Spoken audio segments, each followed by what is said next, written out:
So tonight I've just been having a little bit of a setup of where my put or the train carriage is going to actually come to. This is square with the chassis. You can see that the cab kind of peels away slightly at the top. And I've just been measuring things up and making sure, because the air filter that's coming off the back of the truck here, that's 5-inch diameter. That's got to come up here. Then it's got to go to a 6-inch with a bend to go onto the huge air filter that's going on the top.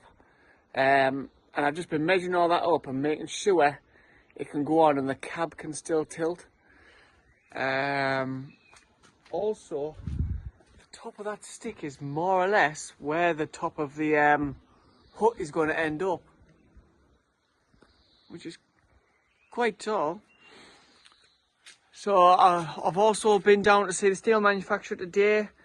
All the steel's ordered in, and I'm going to take this truck down to him because he's literally around the corner, and he's going to fabricate it all up on the back of the truck.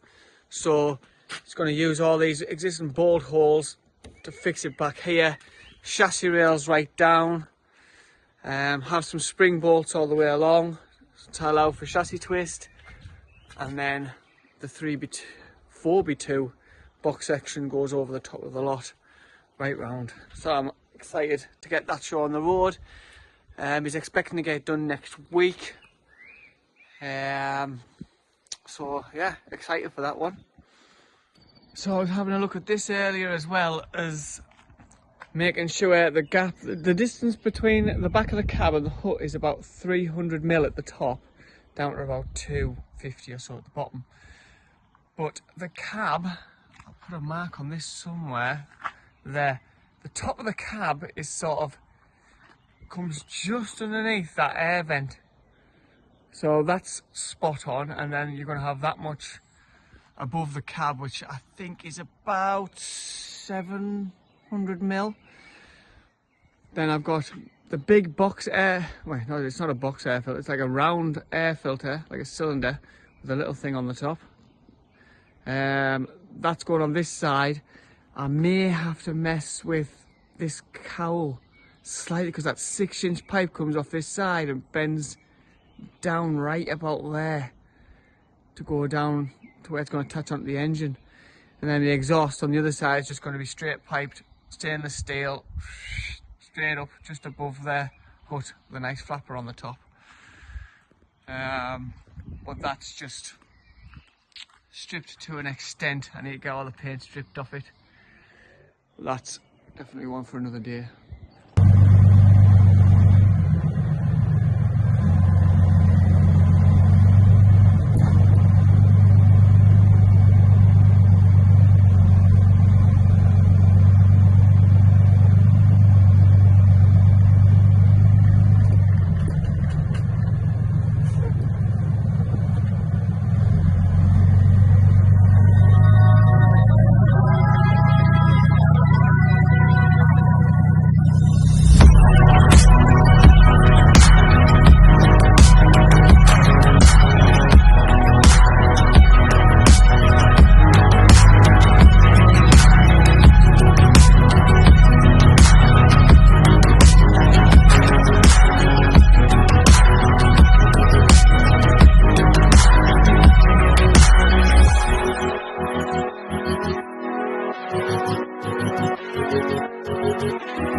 Never a dull moment here, honest to God. So, got down the place where she's going to get the bed welded up. Came to reverse it in, pulled into there, and all of a sudden my steering wheel went funny. And a hydraulic hose from the power steering pump popped, emptied itself there. So I had to do a 50-point turn to get it into there with no power steering. What an absolute nightmare. So lifted the bonnet up to see what the hell's going on. You see something dripping down there. It was absolutely flying out of one of these pipes under here. So I think it's been rubbing or what, I don't know, but I'm gonna basically, no, it's this one here, the top hose off there, and I don't know if it's been rubbing on there or what, but I'm gonna get that taken off and a new one made up while it's in the garage, because I can only go backward and forward with it at the minute. So I've got it off with the top hose on here that I put on previously, so that was a nice easy one. Traced it back and it just was onto there. No corrosion, nice and simple. Yes, why can't it always be like that? I'll have a look at the pipe when I've got it off, but oh, it would be lovely to have an inside space to work all the time, that's for sure. And I've noticed they have got the frame ready, sliced and diced, ready to go. 50 by 100mm box. All the ones that go in between, perimeter, all mitered to be welded. PFC channel, that's going to be for the chassis rails. My little drawn. So, shouldn't take them long to knock that off. And then there's just the steel plate to connect onto the back. And the spring bolt to go down. Right, well I've got the hose off and you can clearly see where it's been rubbing. And that's where she's blown a hole out of. I feel like this protective sleeving was probably up here at one point, and it's slipped down and allowed it to rub as it goes right round this bend here. So new hydraulic hose to be ordered, and stick it back on, some fresh hydraulic fluid in the reservoir. Should be sorted.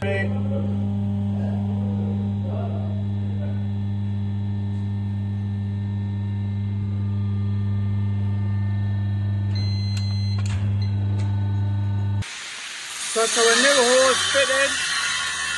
Comes round, right around here. I'm just snipping this up.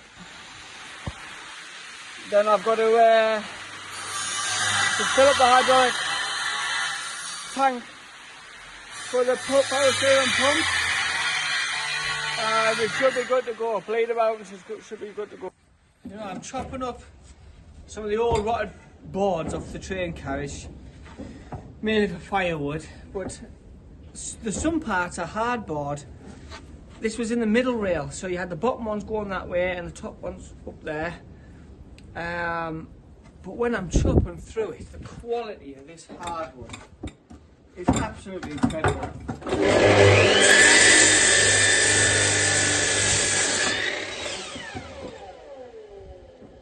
Just look, the grain is so tight. Absolutely fantastic. Fantastic wood from back in the day. Just don't get like this anymore, which is a crying shame. Crying shame I couldn't have saved any of it, really, you know. But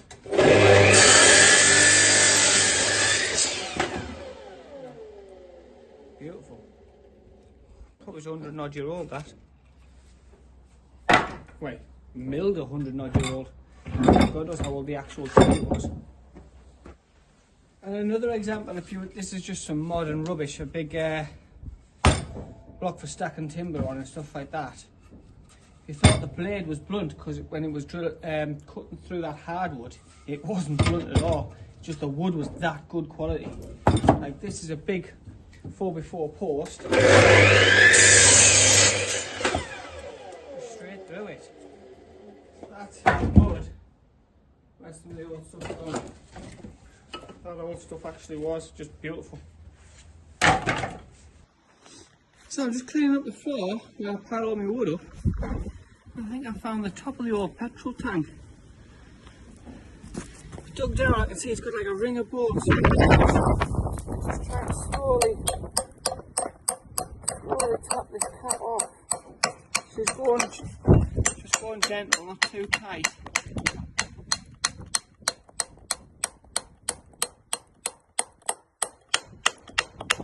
I'm interested to see what's in, or if I can get a depth off it. She's going now. After all these years, still twist spot on. Oh.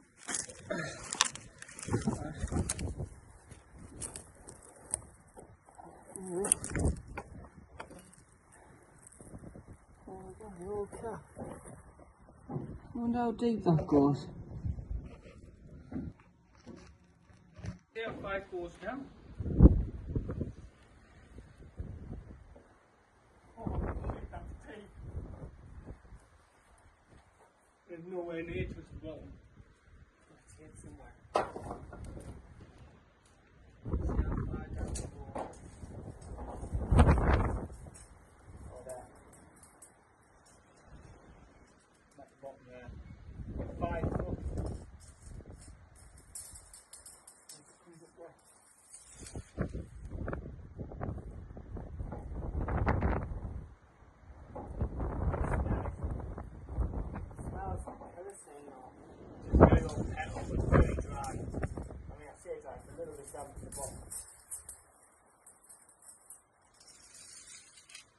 A little bit of damp on the end of the tape.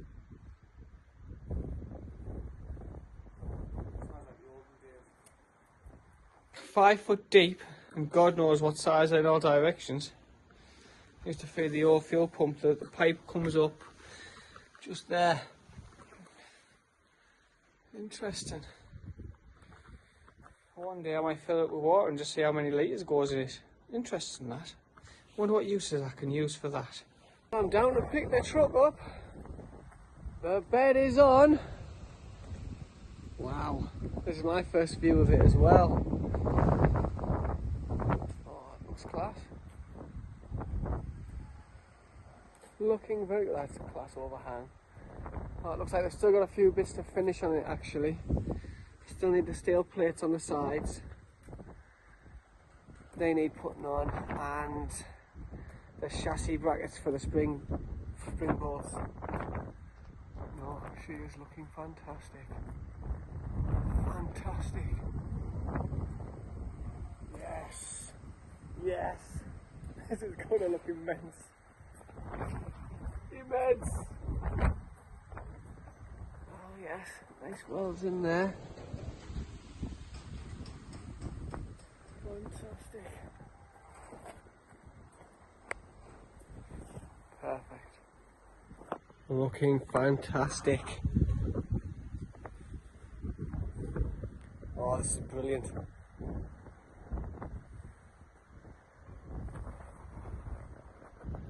Oh, this is going to be epic. Epic.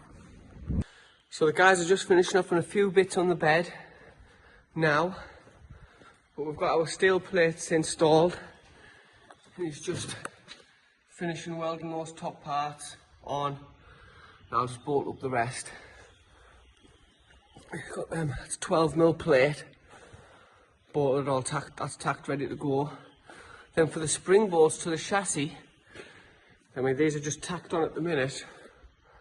But these are getting welded on, then these will be replaced with a spring bolt to allow to rise and fall as needed. So there are the old supports that held the crane on. And to be honest, I think the crane was solid mounted, there was no spring bolts on that, so the chassis won't have been able to twist at all. It was quite interesting. But yeah, And these, with them being having about 50mm higher than the chassis, will help hold the frame in from left to right. So, well, especially the front one. The front one's really high. I've got full, probably 150mm there. Yeah. So the reason this system here is called a rail-on-rail system. So you've got your chassis rails at the bottom, you've got your new rails on the top, hence rail-on-rail. And it's generally fixed at one point, solid, which is either the back or the very front of the chassis. It's a bit of 6 and 2 3s, down to personal preference, which end you want to do. I just did the back, because there was holes already at the back, so I thought, champion. It's fixed solid here, then down the rest of the chassis. I'll see if I can get a cleaner run down this side. Because truck chassis are designed to twist as they go off-road, this frame is going to have to stay square. And it allows the chassis to flex underneath the frame, which is why these are bolted and they're going to be on heavy-duty springs to allow that frame to pull away from the chassis to keep this square. And that's a rail-on-rail system. That's generally known as the cheapest, easiest system to install. You can get 3-point systems or 4-point systems, but there's quite a bit of heavy engineering involved in them. Where this is just plain, simple, much less to go wrong, in my opinion. Right, she is back home. Absolutely loving it. Loving it. That is some overhang. But when I had that bit of wood on before, it did look a lot, but that looks spot on, to be honest. It looks like it suits the truck.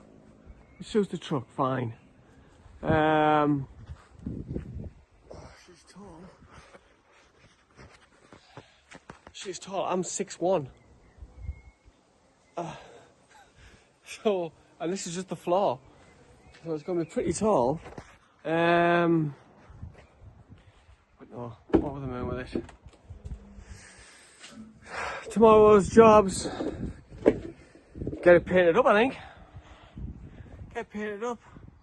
And then I can make a start on sorting the train carriage.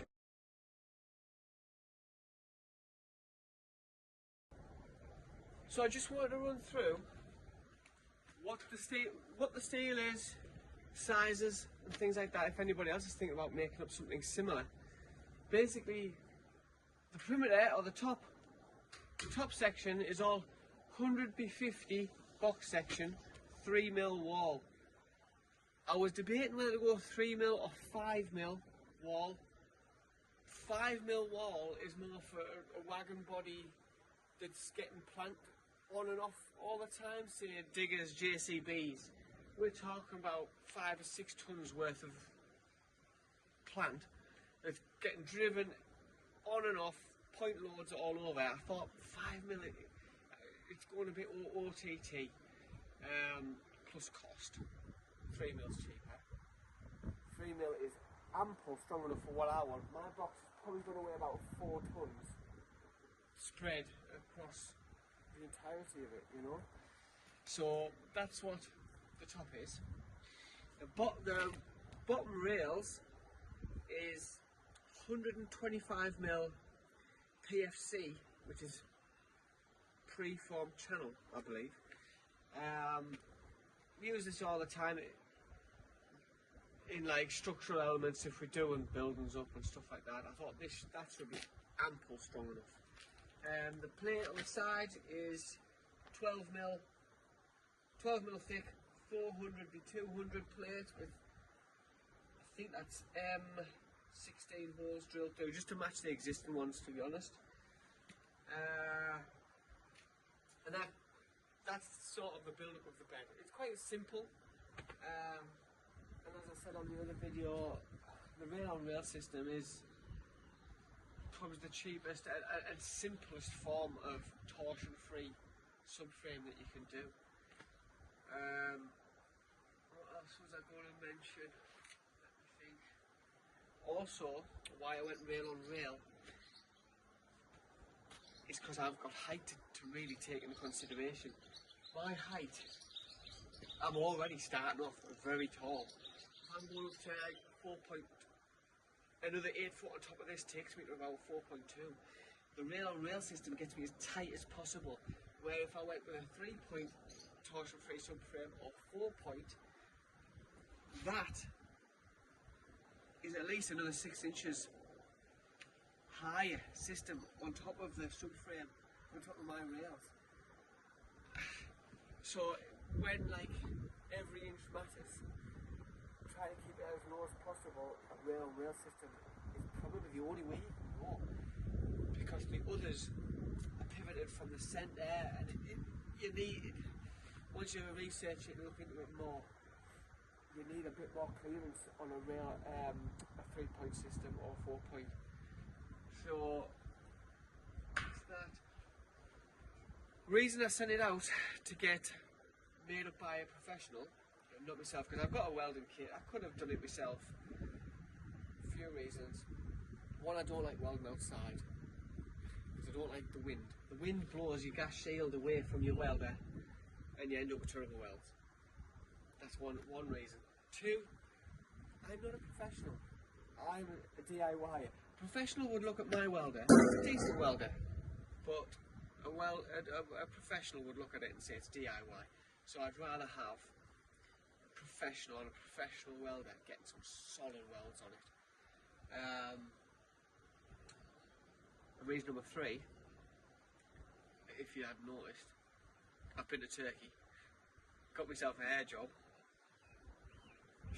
so I haven't been able to wear a welder's mask for like 2 weeks. So I'm finally at the stage now where I can get one on. And what I'm doing here is, we had a bit of a miscommunication, I think, between the steel fabricator and me. I drew it all as with the plate on. He thought it was just supplying the bed, I was welding the plates on. Went a bit backwards and forwards. He fit the plates, but he's tack welded them, and that's as far as he could go. He needed space in the shop, all the jobs coming in, blah blah blah. So I thought, right, for what it is, he does a few welds, I'll finish the plates, or the welds on the plates. Fine, at least I get it back, I can get playing with it again. So that's what I'm on with, but I'll show you my welds compared to the professional weld, and you'll see the difference. It's okay, but you know, nowhere the professional welders get really good penetration. It's what they make of it.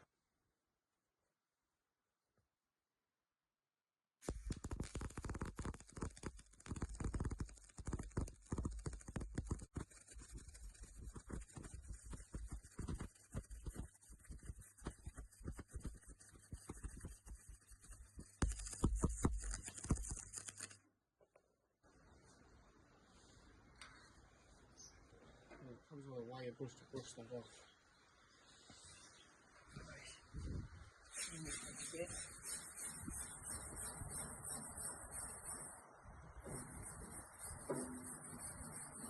I'm not claiming to be the best welder in the world, but I'm okay. I used to do like a hobby back in the day. I used to like buy spares and repair trailers. I used to do, that's why I picked it up really. Welding on trailers and bits and bobs like that.